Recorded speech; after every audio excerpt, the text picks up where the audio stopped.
નમસ્કાર, હું છું ગોપી ગાંગર અને આપ જોઈ રહ્યા છો નિર્ભય ન્યૂઝ. મારી સાથે સ્ક્રીન પર અત્યારે તમને આમ આદમી પાર્ટીના ધારાસભ્ય ચૈતર વસાવા દેખાઈ રહ્યા છે. છેલ્લા ઘણા વખતથી આદિવાસી વિસ્તારની અંદર અલગ અલગ વિવાદ ચાલી રહ્યા છે. એમાં મનસુખ વસાવાના ઘણા બધા એવા નિવેદનો પણ આવ્યા છે કે જેને સ્થાનિક સ્વરાજની ચૂંટણીને લઈને ઘણા બધા સવાલ પણ ઉભા કર્યા છે. આ બધા જ વિષય ઉપર આજે ચર્ચા કરવી છે. ચૈતરભાઈ આપણી સાથે છે. ચૈતરભાઈ, નિર્ભય ન્યૂઝમાં આપનું સ્વાગત છે. સૌથી પહેલો જી નમસ્તે. સૌથી પહેલા તો મારું આપને એ સવાલ છે. મનસુખ વસાવા કહે છે કે નીલ રાવની સાથે મળી ગયા છો આપ, અને બંને જણાએ ભેગા થાય અને ભારતીય જનતા પાર્ટીને હરાવવાનું કામ કર્યું છે. આને લઈને શું કહેશો? હા, મનસુખભાઈ એક સિનિયર સાંસદ છે અને મનસુખભાઈ જ્યારે કોઈ વાત મૂકતા હોય તો એમની પાસે પુરાવા હોવા જોઈએ, પણ મનસુખભાઈ તથ્ય વગરની વાતો કરે છે. આગળ પણ દિવાળી વખતે એમણે એવું કીધું કે દર્શનાબેન જે નાંદોદના ધારાસભ્ય છે ભાજપના, એ ચૈતરભાઈને મદદ કરે છે, અને હમણાં એવું કહી રહેલા છે કે નર્મદા જિલ્લા ભાજપ પ્રમુખ ચૈતરભાઈને મદદ કરે છે, જે વાત બિલકુલ પાયાવિહોણી અને તદ્દન ખોટી છે. જે નર્મદા જિલ્લામાં એમની હાર થઈ છે ત્યારે એમાંથી હારનું છીકડું જિલ્લા પ્રમુખ પર ફોડવા માટે આ પ્રકારનું નિવેદન એ આપે છે. તમે જોયું હશે કે એમણે કીધું હતું કે આમ આદમી પાર્ટી ચૈતર વસાવાના સુપડા સાફ થઈ જવાના છે, આમ થઈ જશે, તેમ થઈ જશે, અને લોકોએ એમને પોતાની જે એમણે જે નિવેદનો કર્યા હતા એની સામે લોકોએ જનાધાર અમને આપ્યો છે. ત્યારે એમણે પોતે સાચા સાબિત કરવા માટે હવે થીકરું નીલરાવ જે જિલ્લા પ્રમુખ છે એમના પર ફોડી રહ્યા છે, અને ચૈતરભાઈને નીલરાવે મદદ કરી છે એવી પાયાવિહોણી વાતો કરે છે. બીજું કઈ છે નથી. પણ સવાલ એ છે ને ચૈતરભાઈ કે ત્યાં આગળ જે રીતે આમ આદમી પાર્ટીની જીત થઈ, અને ખાસ કરીને તમારી ગેરહાજરી હતી છતાં જીત થઈ, એટલા બધા સવાલો ઉભા થયા. બેન, આગલી ઇલેક્શન તમે જોજો. 2022ની વિધાનસભા વખતે મને 7 મહિના તડીપાર કરવામાં આવ્યો હતો. ત્યારે પણ હું ડેડિયાપાડા નહોતો. ચૂંટણી વખતે જ મને ત્યાં ડેડિયાપાડામાં પ્રવેશબંધી હટાવીને જવા દેવામાં આવ્યો હતો. ત્યારે પણ વિધાનસભામાં મારી 43,000ની લીડ હતી. લોકસભામાં હું ભરૂચ લડતો હતો ત્યારે પણ મને નર્મદા જિલ્લામાં પ્રવેશબંધી હતી.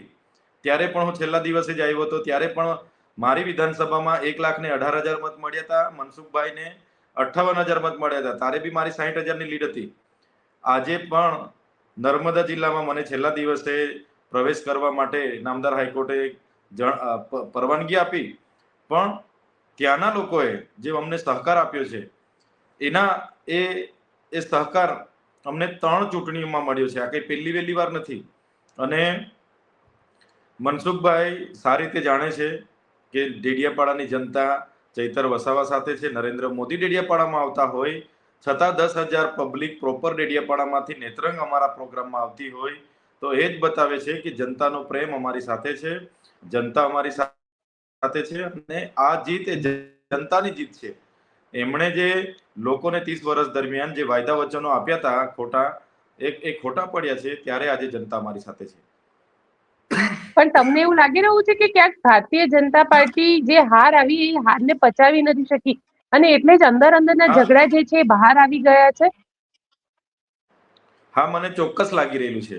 જે જનાદેશ જે નર્મદા જિલ્લાની જનતાએ આમ આદમી પાર્ટીને આપ્યો છે એ ભારતીય જનતા પાર્ટી કે ત્યાંના સાંસદ પચાવી નથી શકતા.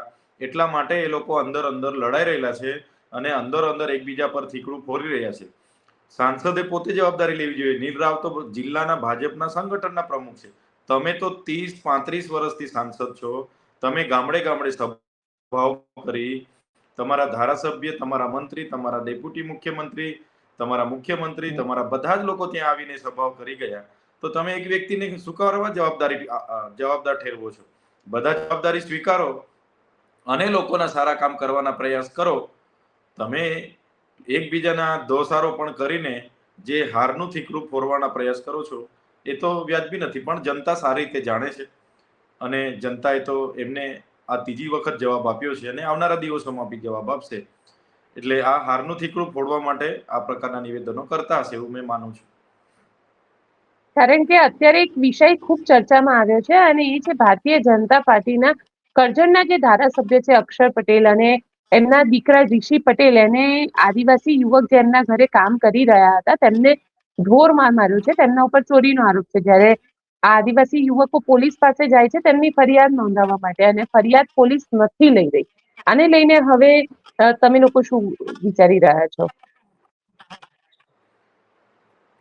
કરજણ વિધાનસભાના ધારાસભ્ય અક્ષય પટેલના દીકરા ઋષિ પટેલે એમની જે ટ્રક ગાડી હતી એ ટ્રકના ડ્રાઈવરો 2 જણને, એક નટુભાઈને અને બીજા ગિરીશભાઈને ડીઝલ ચોરી કરી છે એમ જણાવીને એમને બાંધીને માર્યા છે. અને બાંધીને માર્યા બાદ નટુભાઈ રાજપીપળા સિવિલ હોસ્પિટલમાં સારવાર લઈ રહેલા છે, અને બીજા ગિરીશભાઈએ પણ દવાખાનામાં એમણે સારવાર લીધી છે. ત્યારે સૌપ્રથમ કોઈ પણ ઘટના ઘટે છે ત્યારે એના માટે દેશમાં કાયદો વ્યવસ્થા બનેલો હોવા છતાં આવા ધારાસભ્યના પુત્ર દ્વારા જે એક આદિવાસી ડ્રાઈવરને જે ઢોર માર મારવામાં આવ્યો છે, ત્યારે સૌપ્રથમ એફઆઈઆર ગુનો નોંધીને એની તપાસ કરવામાં આવે. તપાસ કરીને જો એ લોકો જવાબદાર હોય તો એમના પર કડક કાર્યવાહી કરવામાં આવે, એ અમારી પહેલી માંગણી છે.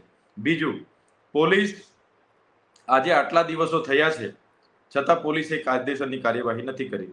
એક બાજુ પોલીસને આ બાબતની અમને હજુ તપાસ કરીએ છીએ, હજુ જાણીએ છીએ, હજુ જોઈએ છે એવું કહે છે, અને એક બાજુ અમારા આદિવાસી સમાજના આગેવાનો ગઈકાલે ત્યાં નારેશ્વર પોલીસ સ્ટેશને જવાના હતા તો પોલીસને ખબર પડી ગઈ, એમણે રસ્તા બ્લોક કરી દીધા, નાવડી ઘાટ બંધ કરી દીધા અને બધા જ આગેવાનોને ત્યાં પહોંચવા નહીં દીધા. છતાં મોટી સંખ્યામાં આગેવાનો પહોંચ્યા છે અને 2 દિવસની અંદર કાયદેસરની કાર્યવાહીની એમણે માંગ કરી છે. જો કાયદેસરની કાર્યવાહી નહીં થશે તો આ વિસ્તારમાં આદિવાસી સમાજ અને આગેવાનોમાં ખૂબ મોટો આક્રોશ છે, અને આવનારા દિવસોમાં આનાથી પણ મોટું આંદોલન થવાની ભીતિ છે. ત્યારે મારે આપના માધ્યમથી ત્યાંના પોલીસ ઇન્સ્પેક્ટરને વિનંતી છે કે આમાં તાત્કાલિક અસરથી ગુનો દાખલ થાય અને કાયદેસરની કાર્યવાહી કરવામાં આવે, અને જે પણ જવાબદારો છે એમના પર કાર્યવાહી કરવામાં આવે, એ જ અમારી માંગણી છે. ચેતરભાઈ, પણ અહીંયા સવાલ એ પણ ઉભો થઈ રહ્યો છે ને કે જે રીતે તમે કહી રહ્યા છો, આ પહેલા પણ તમે જ્યારે પેલી ફેક્ટરીની અંદર બબાલ થઈ હતી અને ત્યાં આગળ જે લોકો ના મૃત્યુ થયા હતા, આગ લાગી હતી અને પહોંચ્યા હતા, ત્યારે તમારા ઉપર 3 એફઆઈઆર કરવામાં આવી, લાફો માર્યો હતો અમે ત્યાં આગળ, અને જે બબાલ થઈ હતી એ પછી તમને એવું લાગી રહ્યું છે કે ધીરે ધીરે ચૂંટણી જેમ જેમ નજીક આવતી જાય છે એમ તમારા ઉપર એક્શન લેવાતા જાય છે? હા, તો તમે જોયું હશે કે એક જ દિવસે 3 એફઆઈઆર થઈ કે ગેરકાયદેસર પ્રવેશ કર્યો, સરકારી કામમાં રૂકાવટ કરી અને એક ભાઈને લાફો માર્યો. 3 એફઆઈઆર, એક એફઆઈઆરમાં પણ આ કલમો ઉમેરાઈ જતી ને, પણ 3 એફઆઈઆર કરીને પોલીસે અને સરકાર શું સાબિત કરવા માંગે છે? પોલીસ અને સરકાર એ સાબિત કરવા માંગે છે કે આ વ્યક્તિ માથાભારે છે, આ વ્યક્તિનું કૃત્ય આ રીતનું છે, એવી રીતના આમાં જે એ જ પોલીસ સાબિત કરે છે. એક પ્રકારે આમાં પણ તમે જુઓ, આમાં અમારા આગેવાનો ગયા છે, મળ્યા છે, બધું જ છે. પેલા આગેવાનોને આમાં પણ એક પ્રકારની પોલીસ દ્વારા એમને સમજાવટ કરાવવામાં આવે છે કે ભાઈ તમે પૈસા લઈ લો, સમજાવટ કરી દો અને તમે આ પ્રકારનું નિવેદન આપી દો. એટલે ક્યાંય પણ અમને લોકો બોલાવે છે, અમે ત્યાં જઈએ છીએ, એમની ન્યાયની વાત કરીએ છીએ, બાદમાં પોલીસ દ્વારા સામેની પાર્ટી સાથે સમાધાન કરાવીને પૈસા થોડા ઘણા આપી દઈને અમારા વિરોધમાં જ પાછું નિવેદન તૈયાર કરીને મીડિયામાં મૂકવામાં આવે છે. એટલે એનેથી પણ અમે હવે થોડા ચેતેલા છે. એટલે અમે પણ એ જે પણ પીડિતો હશે એમના મદદ માટે જે પણ આગેવાનો ગયા છે, તો એ લોકોએ 2 દિવસનું અલ્ટિમેટમ આપ્યું છે, ને 2 દિવસમાં કાયદેસરનું ના થાય તો આગળનું કાર્યવાહી થશે. ને પોલીસ તો કરશે,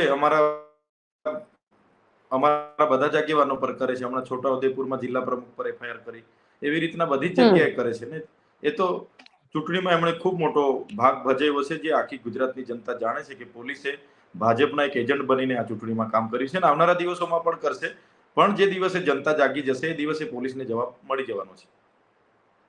તમારા આદિવાસી વિસ્તારની અંદર પેટ્રોલ ડીઝલની અછત છે કે અત્યારે મળી રહ્યું છે? કારણ કે ઘણા બધા એવા દ્રશ્યો સામે આવે છે કે જ્યાં આગળ આદિવાસી વિસ્તારમાં પેટ્રોલ ડીઝલ નથી મળી રહ્યું. આજે આદિવાસી વિસ્તારમાં પેટ્રોલ પંપો પર પેટ્રોલ ડીઝલ નથી. કોઈ જગ્યાએ ડીઝલ છે તો એ 500 રૂપિયાનું, 1000 રૂપિયાનું આપે છે. ત્યાં ખેડૂતો ટ્રેક્ટરો લઈને લાઈનો પર ઉભા છે, કેમ કે હમણાં ખેડાણનું કામ ચાલે છે. સાથે સાથે ગાડીઓવાળા બધા લાઈનો પર ઉભા છે. એક બાજુ ખાતર માટે પણ આદિવાસી વિસ્તારોમાં બધા લાઈનો પર ઉભા છે. એક બાજુ મામલતદાર કચેરીઓમાં જાતિના દાખલાઓ માટે બધા લાઈનો પર ઉભા છે. એક બાજુ રેશનિંગની દુકાનોમાં બધા લાઈનો પર ઉભા, જ્યાં જાવ ત્યાં લાઈનો છે. આ સરકારમાં કોઈ વ્યવસ્થા નથી, માત્ર ને માત્ર લોકોને ભરમાવીને એ કરવામાં આ સરકાર વ્યસ્ત છે. આજે જે મુખ્ય મુદ્દાઓ છે, પેટ્રોલ, ડીઝલ, ખાતર, રોજગારી કે જે પણ મુખ્ય મુદ્દાઓ છે, એમાંથી લોકોનું ધ્યાન ભટકાવવા માટે આજે વન નેશન વન ઇલેક્શનની આજે અમારી મીટિંગ હતી. હમણાં જ અમે મીટિંગ પતાવીને આવ્યા છે. તો આવા બધા ખૂબ સારા નામો આપીને નવું લાવે છે અને આખી જનતાનું ધ્યાન એ બાજુ દોરાવવાનો પ્રયાસ કરે છે આ લોકો. આજે એમણે ડીઝલ પેટ્રોલની વાત કરવાની હતી ને, કેમ આજે આર્થિક તંગી ઊભી થઈ છે, કેમ સીએનજી નથી મળતું, પીએનજી નથી મળતું, કેમ ગેસના બાટલા નથી મળતા, કેમ ખાતર નથી મળતું, સરકાર એના જવાબ આપવા જોઈએ. આજે દેશના વડાપ્રધાને કીધું કે ભાઈ ઓછું તેલ ખાજો, ઓછું ફરજો, સોનાની ખરીદી ના કરતા, અને પોતે તો 8,000 કરોડનું વિમાન લઈને વિદેશોમાં ફરે છે, પોતે જલસા કરે છે. એટલે શું આ પ્રધાનમંત્રી અપીલ કરે, દેશની જનતાએ કરવાનું ને પોતે જલસા કરવાના? આ તો ક્યાંનો ન્યાય છે, ક્યાંની સરકાર છે? તમને એવું કેમ લાગે છે કે પ્રધાનમંત્રી જલસા કરી રહ્યા છે? તો ડિપ્લોમસી માટે ગયેલા છે ત્યાં આગળ. અરે ડિપ્લોમસી માટે ગયા છે તો રીલ બનાવીને મૂકે છે ને કાયમ. રીલો જોઈ લો એમની, કઈ રીતના રીલો આવે છે. જે ડિપ્લોમસી માટે ગયા છે તો એ તો વિદેશ પ્રવાસે નહીં જવાનું બધાને સૂચના આપીને ગયા છે. તેલ ઓછું ખાજો, પેટ્રોલ ડીઝલ ઓછું વાપરજો, તમે સોનું નહીં ખરીદતા. અરે ભાઈ, એમબી તેલની ભાવ 3,000 રૂપિયા ડબ્બો છે, એમબી લોકો ઓછું જ ખાય છે. આજે ડીઝલનો ભાવ, પેટ્રોલનો ભાવ દિવસે ને દિવસે વધે છે, એમબી લોકો પાસે પૈસા નથી મોંઘવારીના લીધે. એટલે વડાપ્રધાન સલાહ આપે એટલે કઈ એ એમના મંત્રી તંત્રીઓ બધા કરવા લાગી ગયા. તમે સ્ટન્ટબાજી જોઈ હશે બધા મંત્રી તંત્ર, એનાથી હું જનતાને ફાયદો થયો? કોઈ ફાયદો નથી થયો. બસ એ લોકો સ્ટન્ટબાજી કરતા રહેવાનું છે અને જનતાને સલાહ આપતા રહેવાનું છે. એટલે તમને એવું લાગે છે કે જેટલા પણ મુખ્યમંત્રી હોય કે અન્ય લોકો હોય, જે લોકો બસમાં જઈ રહ્યા છે કે જે લોકો એક ગાડી લઈને જઈ રહ્યા છે, આ બધા સ્ટન્ટબાજી કરી રહ્યા છે પેટ્રોલ ડીઝલ માટે? હા, બિલકુલ સ્ટન્ટબાજી કરી રહ્યા છે એમણે. તમે સરકારમાં છો, તમારે આ સમસ્યાનું નિરાકરણ કઈ રીતે આવે એ બાબતે તમારે વિચારવાનું હોય, એ બાબતે તમારે પગલાં લેવાના હોય. ત્યારે તમે પોતે સ્ટન્ટબાજી કરો કે અપીલ કરી છે વડાપ્રધાને, અમે આમ કર્યું તેમ કર્યું. સ્ટન્ટબાજી કરો છો ને, સાયકલ લઈને આવો છો, એક્ટિવા લઈને આવો છો, આ બધી સ્ટન્ટબાજી છે. આનું નિરાકરણ શું? તમારી સરકાર આમાં શું પગલાં ભરવાની છે? એને એમનો ખુલાસો કરવો જોઈએ. તે કરતા નથી અને સ્ટન્ટબાજીમાં બધા વ્યસ્ત છે, રીલો બનાવવામાં વ્યસ્ત છે. તો તમે કહી રહ્યા છો વન નેશન વન ઇલેક્શન માટે આજે તમે અહીંયા આવ્યા હતા. 2027ની ચૂંટણી પણ આવી રહી છે, એટલે 2027ની ચૂંટણીમાં તમે ડેડિયાપાડાથી જ લડવાના છો કે પછી તમે કોઈ સીટ ચેન્જ કરવાના છો કે તમારી કોઈ અલગ રણનીતિ છે? હું હમણાં ડેડિયાપાડાનો રનિંગ ધારાસભ્ય છું અને ડેડિયાપાડાની જનતાએ મને આટલી નાની ઉંમરમાં આટલું મોટું પદ શોભાવવા માટે મોકલ્યો છે. એમના સાથે હર હંમેશ હું રહું છું, મારો પરિવાર માનું છું. મારી પહેલી ઈચ્છા ડેડિયાપાડા વિધાનસભાથી જ લડવાની છે અને હું ડેડિયાપાડા વિધાનસભાથી જ લડવા માટે પાર્ટી અને પ્રદેશમાં માંગણી કરવાનો છું. બીજી કે ચૈતર વસાવા હવે માત્ર ડેડિયાપાડા વિધાનસભા પૂરતા નથી. ચૈતર વસાવા આજે આદિવાસીઓની રિઝર્વ બેઠકો 27 અને બીજી બેઠકો મળીને કુલ 43 બેઠકો પર ચૈતર વસાવા અને આદિવાસી સમાજનું પ્રભુત્વ છે. એ 43 બેઠકો પર અને ગુજરાતની 182 બેઠકો પર અમે ઉમેદવારો રાખવાના છે અને આખા ગુજરાતમાં હું પોતે પણ ફરવાનો છું અને સારા લોકો, જે લોકો ઈચ્છે છે કે ગુજરાતમાં પરિવર્તન આવવું જોઈએ, એવા છે, ઉતારવાના પણ છે, લડાવવાના પણ છે અને અમે વિધાનસભા 2027માં ગુજરાતમાં પરિવર્તન લાવીને સરકાર બનાવવા માટેના અમારા પૂરા પ્રયાસો અમે આજેથી શરૂ કરી દીધા છે. વન નેશન વન ઇલેક્શનની આજે મીટિંગ હતી. આજે આખું ડેલિગેશન અહીંયા આવ્યું હતું. ત્યારે અમે આ કાર્યક્રમમાં પણ એમને કીધું છે કે ભાઈ, વન નેશન વન ઇલેક્શન કરવા માટે એ લોકોએ ફાયદા એવું દર્શાવ્યા કે એનાથી જે ખર્ચ થાય છે એ ઘટાડવામાં આવશે. મેન પાવરનો જે દર વર્ષે ઇલેક્શન આવે એટલે 5 વર્ષમાં ઇલેક્શન થઈ જશે તો એ પણ સરકારી કામો પણ સારા થશે અને એમાં પણ રૂકાવટ નહીં આવે. આર્થિક અર્થતંત્ર સારું ચાલશે. અલ્લા, એ વાત એમની બરાબર છે, પણ તમે વિચારો, આજે મને એવા વિચાર આવે છે કે 5 વર્ષમાં એકવાર ચૂંટણી આવે એટલે 4.5 વર્ષ ધારાસભ્ય જલસા કરે ને છેલ્લા 6 મહિના જનતા પાસે હાથ જોડીને જાય, સરકાર નવી સ્કીમ આપી દે અને પ્રકારે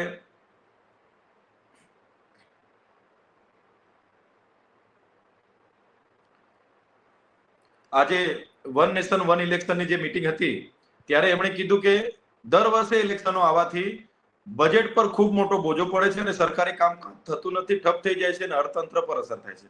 એવું કોઈ જગ્યાએ નથી.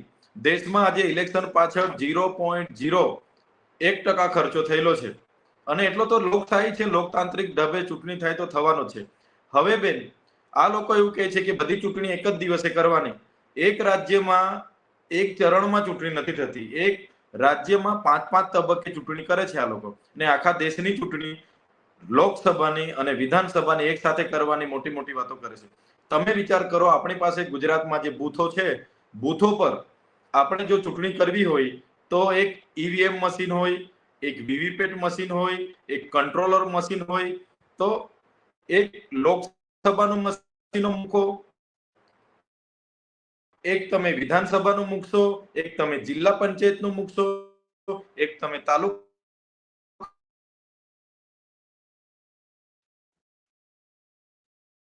અને એમાં મતદાન કરાવવા માટે પણ એક જણ વિધાનસભાના મત નાખવા માટે જાય છે તો એને કલાક લાઈન પર ઉભું રહેવું પડે છે, ત્યારે પેલા એક મત નાખીને લોકો બહાર આવે છે. તો 4 જગ્યાએ મત નાખવાના હશે, 4 મશીન ગોઠવાયેલા હશે અને મત નાખવાના હશે તો લાઈનો કેટલી લાંબી હશે, કેટલા લોકો મતોથી વંચિત રહી જશે, કેટલાક તો કલાક ઉભા રહીને કહેશે કે ભાઈ વારો નથી આવવાનો, જતા રહો ઘરે. ને આપણી પાસે 4 મશીનો ગોઠવવા માટે પણ બૂથ પર મતદાન બૂથ કેન્દ્ર છે એના પર મકાન છે કે તો પેલા જો અમારા વિસ્તારોમાં તો શાળાના ઓરડાઓ નથી, આંગણવાડીઓ નથી, તો તમે બૂથ ક્યાં બનાવવાના, 4 મશીનો લગાડવાના? એટલે આ બધી કહેવાની વાતો છે. અને 5 વર્ષમાં એકવાર જનતાને કોઈ સ્કીમ આપી, વાયદો કરી અને મત લઈ લેવાને જીતી જવાની વાત છે. કોઈ જગ્યાએ ત્રિશંકુ વિધાનસભા બને, કોઈ જગ્યાએ અવિશ્વાસ દરખાસ્ત થાય અને સરકાર તૂટી જાય તો એના માટે શું કરવાનું? વચ્ચે ચૂંટણી કરવી પડે કે ના કરવી પડે? કરવી પડે. એની તો કોઈ જોગવાઈ નથી આ લોકો પર, એની તો કોઈ વાત નથી આ લોકો પર. એટલે આ લોકો નો મને એવું લાગે છે કે જો ભાજપનો બસ ચાલે, આજે જે કેન્દ્ર સરકારની કમિટી ગુજરાતમાં આવી અને એમણે વન નેશન વન ઇલેક્શનનો જે બંધારણીય સુધારો લાગુ કરવા માટે હતા અને હું પણ વિધાનસભાના આમ આદમી પાર્ટીના દળના નેતા તરીકે ત્યાં હાજર રહ્યો, ત્યારે અમે બધાએ રજૂઆત એવી કરી કે ગુજરાત હોય કે દેશ હોય, આપણી પાસે એક તો હાલમાં પણ બૂથ મતદાન કેન્દ્ર પર એવી કોઈ સુવિધા નથી કે આપણે 4 લોકસભા, વિધાનસભા, જિલ્લા પંચાયત કે તાલુકા પંચાયતના મશીનો મૂકીને મતદાન કરાવી શકીએ. એક મશીન સાથે જો એક ઈવીએમ મશીન આવે છે જેને દબાવીએ છીએ, એક વીવીપેટ મશીન આવે જેમાંથી સ્લીપ નીકળે છે, એક કંટ્રોલ મશીન, આ આખો સેટ મૂકવા માટે પણ ત્યાં જગ્યા જોઈએ. આપણી પાસે શાળાઓમાં એટલી ઓરડાઓ નથી કે નથી આંગણવાડીઓ, તો એ બધું સેટઅપ ક્યાં થશે? બીજું કે એક મતદાન કરવા માટે પણ લોકો 2-2 કલાક લાઈનો પર ઉભા રહે છે. 1 મિનિટની આખી પ્રોસેસ હોય પછી મતદાન નાખીને બહાર જાય છે. ત્યારે નાખવામાં કેટલી લાંબી લાઈનો લાગશે અને મતદાનના લાઈનો લાગશે તો લોકો મતદાન પણ છોડીને જતા રહેશે. બીજું એમણે કીધું કે ભાઈ 5 વર્ષમાં એક જ ઇલેક્શન અમે કરવાના છે, તો 5 વર્ષમાં પછી 5 વર્ષમાં એક જ ચૂંટણી હશે તો એક માણસ ચૂંટાઈ જશે. એમની માનસિકતા એવી ઊભી થશે કે 4.5 વર્ષ સુધી તો જનતા પાસે કોઈ જવાનું નથી. હવે તો વર્ષે ચૂંટણી હોય છે એટલે નેતાઓ હાથ જોડતા લોકો પાસે દર વર્ષે જાય છે અને લોકોને પણ એમના પર કામ કરાવવા, એમને પ્રશ્નો રજૂ કરવાની તક મળશે. હવે 5 વર્ષે ચૂંટણી આવશે તો પેલો માણસ, ચૂંટાયેલો માણસ 4.5 વર્ષ સુધી લોકોની વચ્ચે જશે નહીં અને પછી છેલ્લે જઈને કોઈ સ્કીમ આપી દેશે કે ભાઈ લાડલી બેન આપો, આ 10,000 મહિલાને આપો, આમ આપો, તેમ આપો. પોતાની સરકાર હશે એમાં આ લોકો બધું કરીને મત લઈ જશે. હવે એમણે કીધું કે ખર્ચો વધી જશે, સરકારી અર્થતંત્ર. ભાઈ, તમારા વડાપ્રધાનની સભાઓ જે થાય છે ને, વડાપ્રધાન પોતે વડાપ્રધાનના બંધારણીય હોદ્દા પર છે. આજે નાની ચૂંટણીમાં પણ જાણે પાર્ટીના પ્રદેશ પ્રમુખ હોય એવી રીતના તો અહીંયા રોડ શો કરે છે, એટલી બધી રેલીઓ કરે છે, 50 રેલીઓ કરે વિધાનસભામાં, 50 રોડ શો કરે અને આખું સરકારી તંત્ર ને આખું તામજામ લઈને ફરે. એને અમારે શું કરવાનું? એ ખર્ચો નથી થતો? તમે એક વડાપ્રધાન આવે છે ત્યારે 1600 જેટલી બસો દોડાવો છો, તમારું આખું સરકારી તંત્ર 4-5 જિલ્લાનું કામે લાગે છે, તમારે 10,000 પોલીસ કામે લાગે છે. શું એ ખર્ચો નથી? એ જ તો ખર્ચો છે. તમારા વડાપ્રધાનને નાની નાની ચૂંટણીઓમાં તમે મોકલો છો, એ જ તો ખર્ચો છે. એની ગણતરી તમે કેમ કરતા નથી? એટલે સરકાર એવું ઈચ્છી રહેલી છે કે એકવાર મતદાન કરાવી દેવાનું અને લોકસભા, વિધાનસભા, જિલ્લા પંચાયત, તાલુકા પંચાયત બધાની ચૂંટણી કરાવી લેવાની. અરે ભાઈ, આજે ગુજરાતમાં એક વિધાનસભાની ચૂંટણી કરાવવા માટે આ સરકાર 5 ચરણમાં મતદાન કરાવે છે, 5 તબક્કામાં.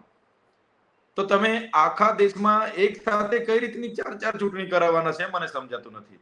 બીજું કે ચૂંટણી ચાલો એ લોકોએ કરાવી દીધી, કોઈ જગ્યાએ ત્રિશંકુ આવી ગયા, 3 પાર્ટી ત્રિશંકુ મતદાન સીટો આવે ને સરકાર કોઈની બેસતી નથી, કોઈની બહુમતી નથી. કાલે ઉઠીને કોઈની સરકાર પડી જાય છે, અવિશ્વાસ દરખાસ્ત આવે છે, તો પાછી ચૂંટણી તમે 5 વર્ષ આવશે એને રાહ જોવાના છો? શું કરવાના છો? એને તો સરકાર પાસે કઈ છે નથી. એટલે એ લોકો સરકાર તોડવામાં, ધારાસભ્ય ખરીદવામાં જે પ્રક્રિયા કરે છે એનો કોઈ તોડ નથી. એટલે આ લોકો ઈચ્છી રહ્યા છે કે 1 નેશન 1 ઇલેક્શન. નામ બહુ સારું છે, લોકોને મજા આવે એવું છે કે 1 નેશન 1 ઇલેક્શન. એટલે ભાઈ 1 નેશન 1 એજ્યુકેશન કરો, 1 નેશન 1 હેલ્થ માટે તમે આરોગ્યની સુવિધા કરો, બધી જનતા માટે સરખું. એ તમારે કરવું નથી અને આ બધા નવા નવા નામો લાવીને કરવા છે. એટલે મને લાગે છે જો ભાજપનો બસ ચાલે તો ઇલેક્શન પ્રણાલી કાઢીને સિલેક્શન પ્રણાલી પણ દેશમાં લાવશે એ લોકો, અને સિલેક્શન પ્રણાલીના બી ફાયદા સમજાવશે અને પોતે અમારે વિકસિત ભારત 2047માં બનાવવાનું છે એમ કરીને સરમુક્તિ શાહીર પણ લાવી શકે છે એવું મને લાગે છે. બિલકુલ ચૈતરભાઈ, આપ અમારી સાથે જોડાયા તેના માટે આપનો ખૂબ ખૂબ આભાર. જી ધન્યવાદ.